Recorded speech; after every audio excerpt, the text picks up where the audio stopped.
Petar Cvetković. Dečak i strašilo. U vrtu je stajalo strašilo. Veoma tužno, veoma usamljeno. Pohabano, nakrivljeno, boso. Odavno ga niko nije posetio. Dugo je tako stajalo strašilo, zvrjalo i mislilo o svojoj zloj sudbini. Ali jednom odekud stvori se jedan dečak. Zdravo, reče on radosno. Strašilo se začudi. O, je li to moguće? Šta je li moguće? Upita dečak. Je li moguće da napokon čujem ljudski glas? Kao što čuješ, reče dečak. Strašilo se okrenu na motki i reče. I je li moguće da vidim jednu dečju priliku?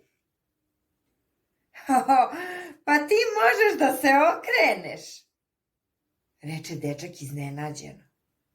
Kao što vidiš, odgovori strašilo i pokuša da se nasmeje. I dečak se nasmeši. Malo pre sam rekao zdravo. Strašilo se odmah izvini. Zdravo, dečače, oprosti, nisam se odmah snašao. Ne razumem, reče dečak. Strašilo mu objasni.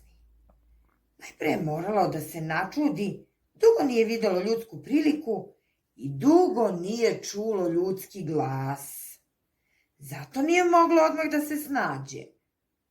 Onda reče kako je dugo bilo samo, potpuno samo i kako je izgubilo svaku nadu da će nekoga videti. Domaćin i domaćica su uzeli godišnji odmor i otišli na more, a deca u selo Baki. Tako je ostalo potpuno samo u ovom vrtu. Istina, godišnji odmor će uskoro završiti, a počet će i nova školska godina i deca će opet biti tu, ali ono ne sme da ih dočeka. Zašto? Upita dečak. Vrt je, kao što vidiš, potpuno pust, tužno reče strašilo. Ptice su sve pokljucale, čavke su očistile pasulj, senici češljugari konoplje, a svraki vrane orahe. Šta odnele? Što probušile i pojele? Još su mi i odelo čerupale. Strašno. Još su mi i odelo čerupale. Strašno. Nisam imao snage da ih oteram. Dolazile su u jatima. Još i sada noću, kad na trenutak zatremam, čujem njihovo prokleto gakanje i pištanje. Zaista si u teškom položaju, reče dečak. Ječalo je strašilo. Ali čuj, možda se nešto može učiniti. U stvari, nešto moramo učiniti, jer spas uvek postoji, reče dečak. Zaradova se strašilo. Kakav spas? Čekaj prvo da smislim. Pokušao je da se doseti dečak. Onda reče. Možda bi mogao da se pretvaraš da spavaš kad oni dođu. To ne bi bilo pošteno, reče strašilo. I stalno bi mi to prebacivali, stalno. Rekli bi da sam neprestano spavao za sve vreme otkad su oni otišli. Odista ne valja, slože se dečak. Moramo smisliti nešto bolje. Šta? Smislit ćemo već nešto, uvereno reče dečak.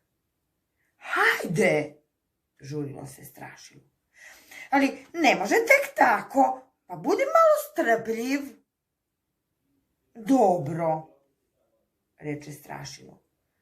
Opet je bilo tužno, ali čekalo je. Možda će dečak zaista nešto valjano smisliti. Slušaj, reče dečak posle kraćeg razmišljanja. Zašto da više lupamo glave? Ovde više i onako nema šta da čuvaš. Vrt je potpuno pust. Poneću te sa sobom. Sa sobom? Pa da, zašto ne bih? Reče dečak. Zajedno ćemo čuvati moj vrt. Ti, dok sam ja u školi i dok pišem domaće zadatke, a ja dok se ti odmaraš. A imam i novo odelo za tebe i nov šešir. Lepo će ti stajati, podmladit ćeš se. A oni tvoji neka drugi put misle. To je izgleda najbolje rešenje, reče Strašilo. Nego, ja bih im ostavio bar pismo, da znaju, pa ti umeš da pišeš, sastavit ćemo jedno pismo, napisat ćemo da sam bio sasvim sama ptica mnogo. I tu se rasplaka. Ne plači, znam da nisi kriv, reče dečak. Hoćeš li da napišemo pismo? Upita ponovo Strašilo. Ostavit ćemo ga u kući. Gurnut ćemo ga ispod praga. Eto, to ne bi bilo loše. Ja sam istina ovde navikao, mislim, u ovom vrtu poznajem svaki list, svaku stopu, svaku ružu. Ali šta mogu? Dobro, ti si odista dobar momak, pošten i dobar, sviđaš mi se, reče brzo dečak. I ti meni, reče Strašilo. A pismo možemo poslati i poštom. Čim stignemo napisat ćemo ga i poslati. A sad, hajdemo, reče dečak. Hajdemo, zasuzi Strašilo. Onda ga dečak pažljivo uze, zajedno sa motkom i ponese. Strašilo je još neko vreme plakalo. U stvari, uzdržavalo se, ali suze su mu tekle. A zatim je prestalo. I bilo je srećno, kao i dečak.